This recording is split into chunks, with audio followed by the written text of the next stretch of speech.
Bonjour, excusez-moi, un chat dans la gorge. Oui, quand je suis au travail, je dis que c'est un comble pour un vétérinaire. Alors, nous poursuivons notre série oui, nous continuons notre série que nous venons de débuter sur la lettre de Jacques. Donc, c'est notre deuxième section, donc au chapitre 1. Et aujourd'hui, nous abordons un sujet inhabituel. Je ne suis pas certain d'avoir déjà entendu quelqu'un parler de la tentation. Ça m'aurait pourtant aidé, du coup. Euh, la tentation, qu'est-ce que c'est d'après le Larousse? Et on va voir que d'après le Larousse, il y a une définition, et puis d'après la Bible, il y en a une autre. Le Larousse dit que la tentation, c'est un attrait vers quelque chose de défendu par une loi morale ou religieuse. C'est une incitation au péché ou à la révolte contre les lois divines. Et puis la tentation, c'est aussi tout ce qui tente, tout ce qui attire, incite à quelque chose, tout ce qui crée le désir ou l'envie. Et il donne comme exemple résister à la tentation de fumer. Et j'attire votre attention sur cette idée que la tentation, c'est ce qui crée le désir, ce qui crée l'envie. Et on va voir un peu plus loin ce que dit notre texte à ce sujet. Alors, la tentation, je pense que vous connaissez tous ce que c'est. Je donne une illustration très concrète. Je suis sur une page Internet et j'ai sur le côté ou en bas de la page quelques images qui apparaissent, là, des publicités entre guillemets. Internet est fait de telle manière à savoir des choses sur moi. Donc, ces publicités sont sélectionnées pour attirer mon attention, pour me donner envie. Ça peut avoir l'air assez innocent ou pas vraiment méchant. Trois petits points en première apparence. Mais en ce qui me concerne, je sais que si je clique sur certains liens, de fil en aiguille, je vais avoir une première page, puis une deuxième page, puis une troisième page. Je vais probablement finir sur un site pornographique. Donc, la question qui se pose, c'est comment je réagis face à ces tentations. Donc, c'est une illustration, vous pouvez la remplacer par autre chose si elle vous concerne mieux. L'amour de l'argent, la jalousie, la médisance, la recherche de l'approbation des autres, la recherche du pouvoir, etc. La liste des tentations est sans fin. Mais voilà, cette illustration du danger d'Internet, je pense qu'elle nous parle aussi à beaucoup d'entre nous. Euh, on va pas lire le texte tout de suite parce que je voudrais garder un effet de surprise, en tout cas essayer. Euh, Simplement, au milieu du texte, il y a une phrase, et il me semble que c'est la phrase centrale de notre texte. Je vous la lis ici, au verset 16. Ne vous laissez donc pas égarer sur ce point, mes chers frères. Ne vous laissez pas égarer. Ne vous y trompez pas. Et quand je lis ces choses et quand je repasse ce texte dans ma tête, en fait, c'est pas exactement la même chose, mais j'ai quand même une image, ou plutôt une voix. C'est la voix qui dit faites demi-tour dès que possible. Je ne sais pas si vous la connaissez, celle-ci. Faites demi-tour dès que possible. Alors j'ai un titre à ce message. Face à la tentation, tournons tous nos désirs vers Dieu. Et j'aurai deux parties. On va commencer la première partie. Face à la tentation, d'abord, comprenons mieux ce qui nous détourne de Dieu. Et là, on va commencer à lire le verset 12. 12 et 13. Jacques 1, verset 12 et 13. Heureux l'homme qui tient ferme face à la tentation. Et ici, il faut préciser qu'en fait, le mot d'origine en grec, on peut le traduire comme on veut, on peut le traduire soit par tentation, soit par épreuve.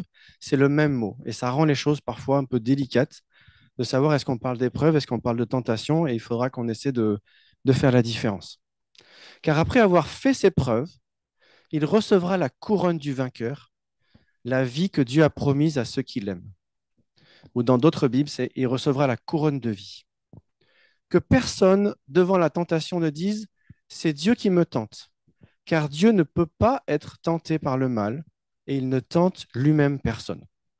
Et la première chose que je voudrais souligner, c'est face à la tentation, comprenons que Dieu n'est pas contre nous, mais avec nous.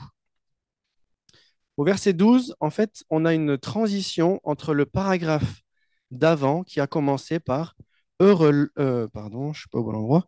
Quand vous passez par toutes sortes d'épreuves, considérez-vous comme heureux. Et donc, je vous ai dit, épreuve, c'est le même mot grec que celui qui est traduit par tentation.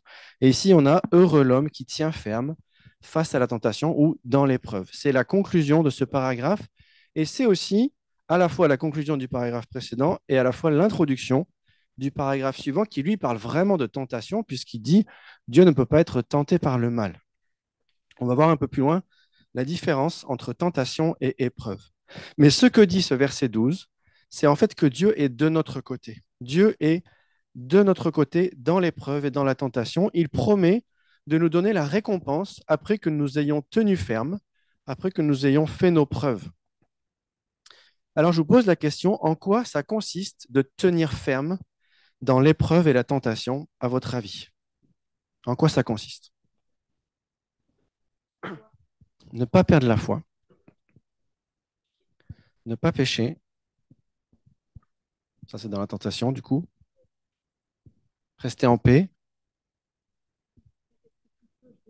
rester tout proche de Dieu, trouver l'issue, appeler Jésus, tenir ferme, être patient, se fortifier. Je vais bientôt vous laisser la place, ça va être super. Euh, Moi, je suis d'accord avec plusieurs de vos réponses. Je dirais que c'est rester attaché à Dieu, c'est rester tourné vers Dieu, c'est rester près de Dieu, revenir à Dieu. En fait, c'est ça qui prouve que nous sommes les enfants de Dieu. C'est que l'épreuve ou la tentation va nous trouver qui reste près de lui ou qui cherche à rester près de lui. Ça ne veut pas dire que nous n'allons pas souffrir. Moi, je ne pense pas. Que nous n'allons pas douter, que nous n'allons pas parfois désespérer. Quand on lit les psaumes, on voit des auteurs qui sont parfois désespérés, qui sont dans le doute, mais qui déversent ces choses devant Dieu. Tout leur désarroi, tout leur découragement. Il me semble que tenir ferme dans l'épreuve, c'est ça, c'est vivre cette épreuve dans la présence de Dieu. Ça ne veut pas dire non plus, je pense, que nous n'allons jamais pécher, nous n'allons jamais désobéir à Dieu, jamais faire le mal, jamais nous détourner de Dieu, mais nous reviendrons à Dieu dans une attitude de regret et de repentance, avec le désir sincère de continuer à lutter pour lui rester fidèle. Il me semble aussi que tenir ferme face à la tentation, c'est aussi continuer à lutter pour rester fidèle à Dieu. C'est jamais abandonner cette lutte. Parce qu'il y a d'autres textes dans la Bible qui nous disent qu'en fait, tant qu'on sera dans ce corps, tant qu'on sera dans cette terre, en fait, on aura des luttes avec le péché et il y aura des moments où on va chuter. Alors, la marque du véritable enfant de Dieu, c'est de tenir ferme dans l'épreuve et la tentation. Et ça, c'est la preuve que nous avons la vie de Dieu en nous. Et Dieu confirmera cette preuve en nous donnant la couronne de vie. La couronne, c'est un peu la coupe du vainqueur qui vient confirmer. Et ailleurs dans la Bible, nous voyons que Dieu nous soutient dans l'épreuve, mais ici, l'accent, il est sur la récompense. Donc Dieu est de notre côté, verset 12. Et verset 13, Dieu ne nous tente pas. Et c'est ici qu'on va distinguer ce qu'est l'épreuve et ce qu'est la tentation. Ailleurs dans la Bible, on voit que Dieu peut nous mettre à l'épreuve. Mais le but de Dieu, lorsqu'il nous met à l'épreuve, c'est un but positif. Il nous met à l'épreuve pour montrer nos qualités. Vous avez cette image dans la Bible, on prend l'or et on le met au feu, et en fait, c'est pour vérifier qu'il n'y a pas d'impureté dans cet or, ou c'est pour le sortir du feu encore plus pur. Et quand Dieu nous met à l'épreuve, quand Dieu met à l'épreuve son peuple, c'est dans ce but-là de démontrer nos qualités. L'objectif est bénéfique, et au verset 12, on voit que l'épreuve nous permet de faire nos preuves. Alors que Dieu ne nous tente pas, ça veut dire qu'il ne nous pousse jamais au mal. Il ne nous met jamais à l'épreuve dans le but de montrer nos faiblesses. Et ça, c'est la tentation.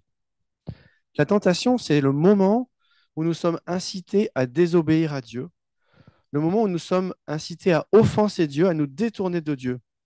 Et Dieu ne peut pas faire ça. Dieu ne peut pas nous pousser à l'offenser. Dieu ne peut pas nous pousser à nous détourner de lui. Ou Dieu ne le fait pas. Il ne le fera jamais. Alors, il y a une conséquence directe à cela. Si c'était Dieu qui nous tentait, nous n'aurions aucune chance de résister. Mais ce n'est pas le cas.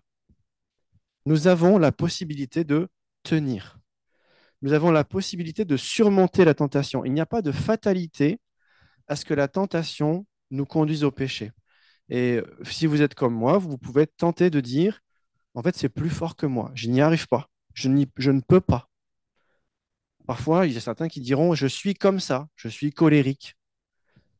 Mais en fait, c'est faux. Nous pouvons tenir ferme. Nous pouvons surmonter la tentation et nous allons voir plus précisément à travers ce texte comment. Mais avant le traitement, comment on surmonte la tentation, il nous faut le diagnostic. D'où vient exactement la tentation? Et là, je vous pose la question, puisqu'on a vu que la tentation ne vient pas de Dieu. Donc, à votre avis, d'où vient la tentation si elle ne vient pas de Dieu? Du malin. Et voilà, je vous ai tenu dans mon piège.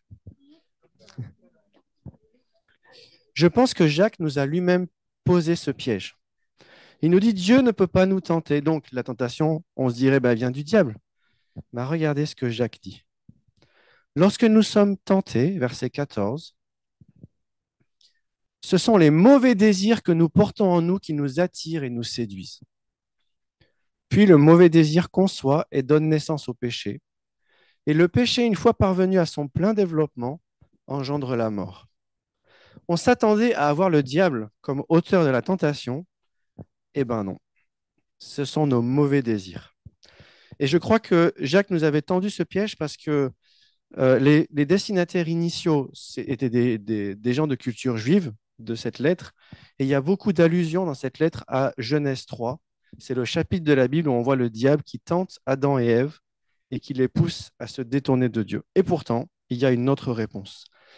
Face à la tentation, comprenons que ce sont nos mauvais désirs qui sont en cause. Nos mauvais désirs ou nos convoitises, dans d'autres Bibles, nous attirent dans la mauvaise direction. En fait, le problème, c'est que nos désirs sont détraqués, nos désirs sont déréglés et ils nous poussent dans la mauvaise direction. Encore une fois, c'est comme si le GPS nous disait faites demi-tour dès que possible. Le mauvais désir nous détourne de Dieu et nous pousse et donne naissance au péché. Le péché, donc, c'est l'offense envers Dieu, c'est la désobéissance à la loi de Dieu. Ce sont tout ce que nous pouvons avoir comme attitude et action mauvaise aux yeux de Dieu. Mais d'où cela vient-il que nos désirs, nos envies sont détraqués comme ça? D'où ça vient, ça? Ça vient pas du malin.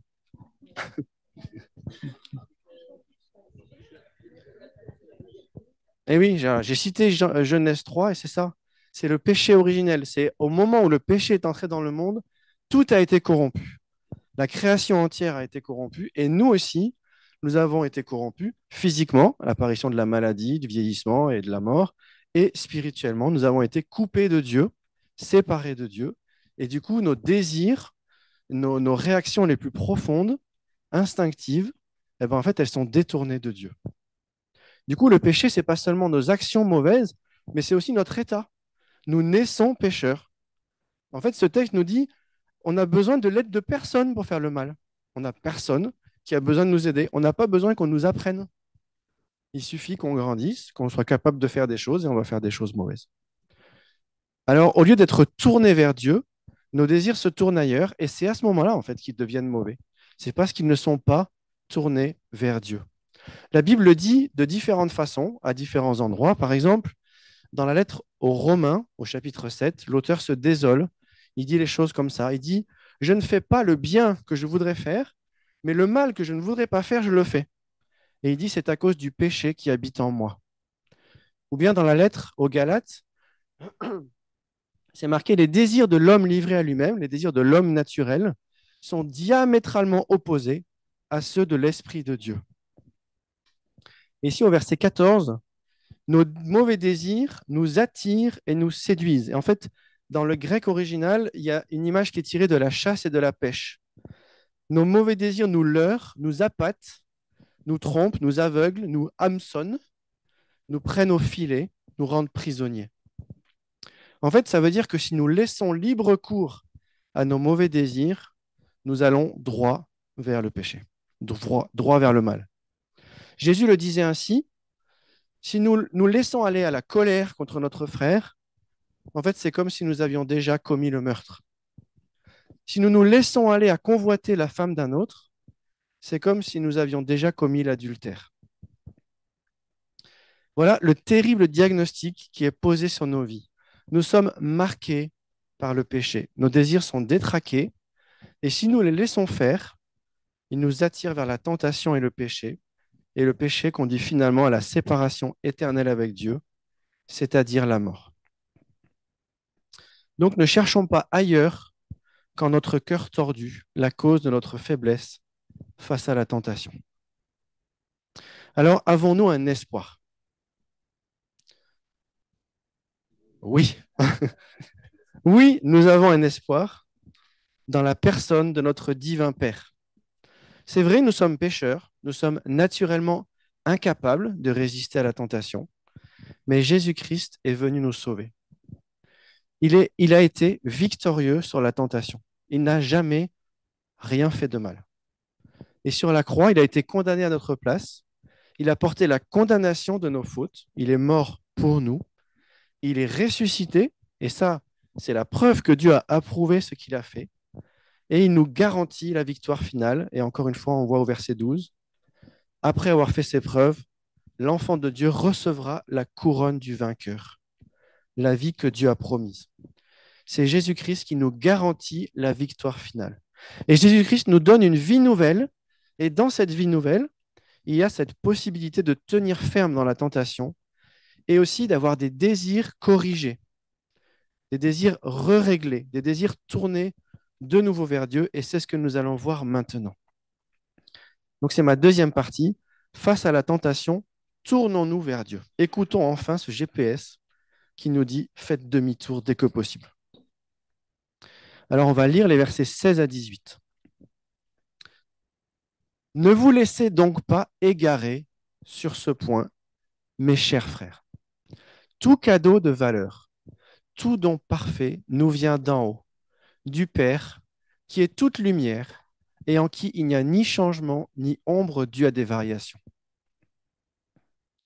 Et on va lire encore le dernier. Par un acte de sa libre volonté, il nous a engendrés par la parole de vérité pour que nous soyons comme les premiers fruits de sa nouvelle création. Alors d'abord, tournons-nous vers Dieu pour tenir ferme dans la tentation. En fait, ce texte, je trouve, il met en parallèle les mauvais désirs qui donnent naissance au péché. Enfin, je le trouve, c'est même assez net. On a cette notion, le mauvais désir conçoit et donne naissance au péché, et le péché engendre la mort. Et puis un peu plus bas, Dieu nous a engendrés par la parole de vérité. D'un côté, il y a les mauvais désirs qui donnent naissance au péché, il y a cette image de l'enfantement, et de l'autre côté, il y a Dieu qui nous a enfantés pour être ses enfants bien-aimés. Verset 18. Dieu nous a engendrés, il nous a fait naître à une vie nouvelle par la parole de vérité, c'est-à-dire par l'évangile de Jésus-Christ. C'est l'évangile, lorsque nous le recevons, la bonne nouvelle de Jésus-Christ, qui nous fait naître à une vie nouvelle.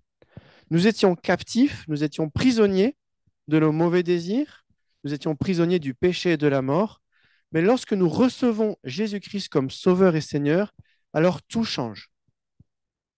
Nous avons déjà vu au verset 12, la marque du véritable enfant de Dieu, c'est de tenir ferme, c'est de persévérer jusqu'au bout avec l'aide de Dieu. Et donc, nous pouvons nous tourner vers Dieu pour tenir ferme. Et d'abord, je voudrais donner quelques précisions qui sont des encouragements. À travers ce texte, il faut rappeler qu'il y a une distinction entre la tentation et le péché. Être tenté n'est pas une faute, même si ça nous trouble, même si ça nous perturbe. Il y a aussi une distinction entre avoir des pensées mauvaises et entretenir ces pensées mauvaises. Je ne sais pas ce que ça vaut, mais il y a un proverbe chinois qui dit on ne peut empêcher les oiseaux noirs de voler au-dessus de nos têtes. On ne peut les empêcher de voler au-dessus de nos têtes, mais on peut les empêcher d'y faire leur nid. Je ne suis pas responsable des mauvaises pensées qui arrivent à mon esprit, mais je suis responsable de ce que j'en fais. Je ne suis pas responsable des images qui apparaissent sur l'écran, mais je suis responsable de ce que je fais avec ma souris au moment où elles apparaissent. Grâce à Jésus-Christ, nous avons accès à Dieu comme à un Père qui nous aime. Alors, prions. C'est la meilleure chose que nous puissions faire dans la tentation. Prions lorsque nous voyons la tentation arriver. Jésus nous a enseigné à prier. Ne nous laisse pas entrer en tentation, mais délivre-nous du mal. Demandons à Dieu de nous garder, de nous protéger, de prendre possession de nos pensées et repentons-nous de nos mauvais désirs. Nous pouvons prier seuls, nous pouvons aussi prier avec quelqu'un d'autre. Nous pouvons demander de l'aide à une personne de confiance, quelqu'un qui ne nous trouvera pas des excuses, parce que Jacques ne nous donne pas d'excuses, et qui se tiendra à nos côtés dans la prière. Quelqu'un qui nous aidera à voir en quoi nos désirs sont mauvais. On verra dans quelques semaines ou quelques mois que Jacques nous encourage à confesser nos péchés les uns aux autres et à prier les uns pour les autres. Et ça a un rapport avec ce texte, mais du coup, nous verrons cela plus en détail. Face à la tentation, souvenons-nous que nous sommes les enfants bien-aimés de Dieu et tournons-nous vers lui pour tenir ferme. Mais il y a plus grand dans ce texte, je trouve. Il y a plus que dans la tentation, qu'est-ce que je fais? Et pour moi qui suis donc vétérinaire et qui passe à peu près la moitié de mon temps à faire des vaccins ou de la prévention, je trouve que ce texte nous parle de prévention. Il y a un merveilleux moyen de prévenir la tentation. Parce qu'après nous avoir montré que la tentation vient de nos désirs tordus, Jacques nous montre où placer nos désirs pour être véritablement comblés. C'est en Dieu lui-même. Tournons tous nos désirs vers Dieu et nous serons véritablement comblés. Ce sont les versets 17. C'est le verset 17, pardon. Si on peut le réafficher, pardon, Michel.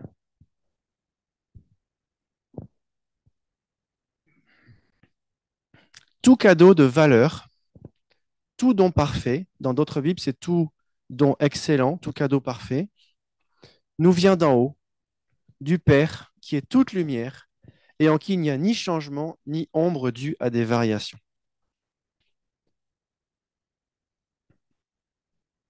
Tout ce qui est excellent, tout ce qui a de la valeur, tout ce qui est parfait, tout ce qui est désirable, ce qui est offert gratuitement avec générosité vient de Dieu. Dieu est la seule personne qui peut satisfaire parfaitement nos désirs. C'est seulement lorsque nos désirs sont tournés vers lui que nous sommes parfaitement comblés. Lorsque nos désirs sont tournés ailleurs, non seulement cela nous pousse à faire le mal, mais en plus nous sommes déçus. Alors quels sont, ou plutôt je vous pose la question, je ne vais pas vous la poser d'un point de vue personnel, mais plutôt d'un point de vue général, quels peuvent être nos désirs profonds? Quelles peuvent être les aspirations de nos cœurs? Encore une fois, je vous fais travailler. La reconnaissance des autres, être vu, compris, avoir de la valeur, c'est ça? Être signification, ouais. Être accepté, la sécurité, être en sécurité, être protégé, être, être justifié, avoir raison, tu veux dire, ou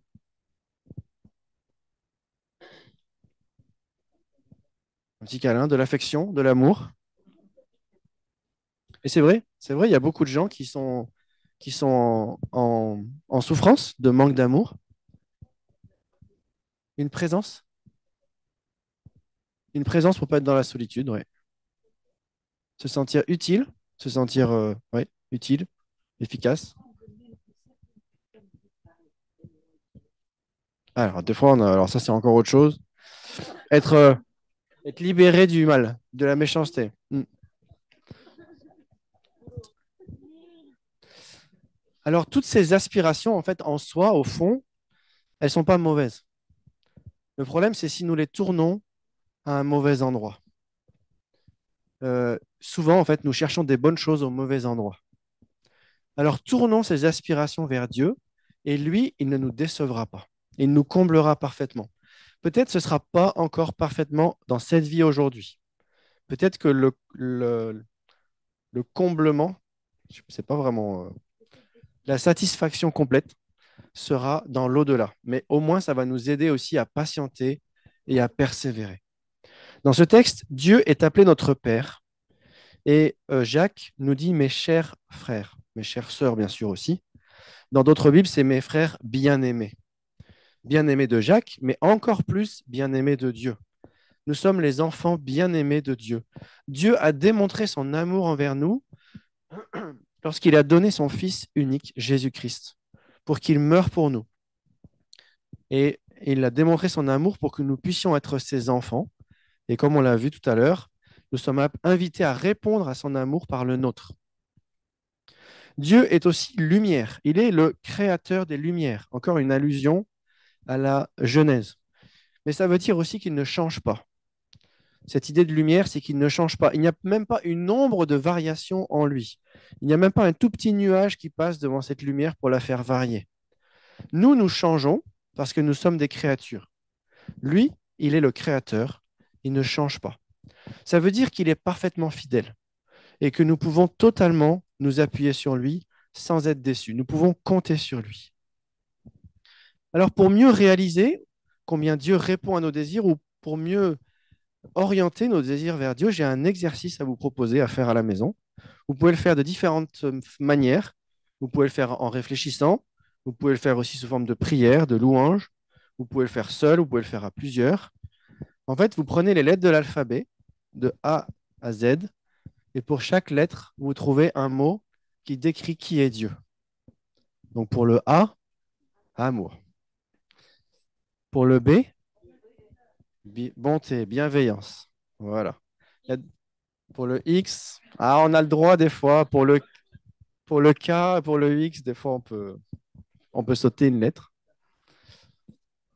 Mais ça nous permet de nous rappeler les qualités de notre Père. Ça nous permet de nous souvenir combien notre Dieu est rempli de perfection. Et lorsque nos désirs et nos pensées sont centrés sur Dieu, alors nous sommes à l'abri de la tentation. Celui qui demeure uni à Dieu ne pêche pas, dit la Bible ailleurs. Et l'objet principal en fait de la lettre de Jacques, c'est de nous pousser à être davantage centrés sur Dieu, consacrés à Dieu, proches de Dieu. En fait, en ce qui concerne la tentation, la véritable solution, c'est de rester le plus près possible de Dieu. Je me souviens, il y a quelques années, au groupe de jeunes, un frère qui a donné une image qui m'a beaucoup parlé. C'était pour les jeunes, mais bon, j'en ai profité aussi. Il a dessiné un cercle et puis un point au centre. Il dit le point, c'est Dieu, et puis le cercle, c'est là où commence le péché. Et souvent, nous, on se dit, je peux aller jusqu'où c'est où que je peux aller? Mais en fait, la question, c'est comment je fais pour aller le plus près possible de Dieu? Et là, je suis loin, de plus en plus loin du péché. Alors, j'arrive à la conclusion. Face à la tentation, tournons tous nos désirs vers Dieu. Ça, c'était mon titre.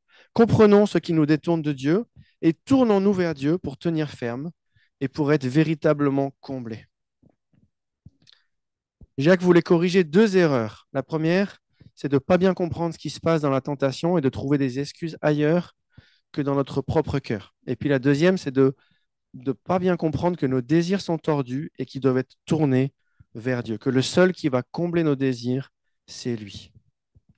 Nous sommes appelés aussi les premiers fruits. Au verset 18, si tu peux afficher le verset 18, pardon Michel. Les prémices dans notre Bible. Alors les prémices, c'est un mot qu'on n'utilise pas souvent. C'est un mot qui vient de l'Ancien Testament, de la religion juive. C'est une notion qui évoque à la fois la joie, parce que les prémices, c'est le tout début de la récolte, les premiers fruits. Donc c'est la joie de se dire, ça y est, la récolte commence. Et puis aussi, c'est la consécration, parce que pour les Juifs, les premiers fruits doivent être offerts à Dieu. La première chose qui arrive de la récolte doit être offerte à Dieu. Et nous, aux yeux de Dieu, nous sommes ses prémices, nous sommes ses premiers fruits.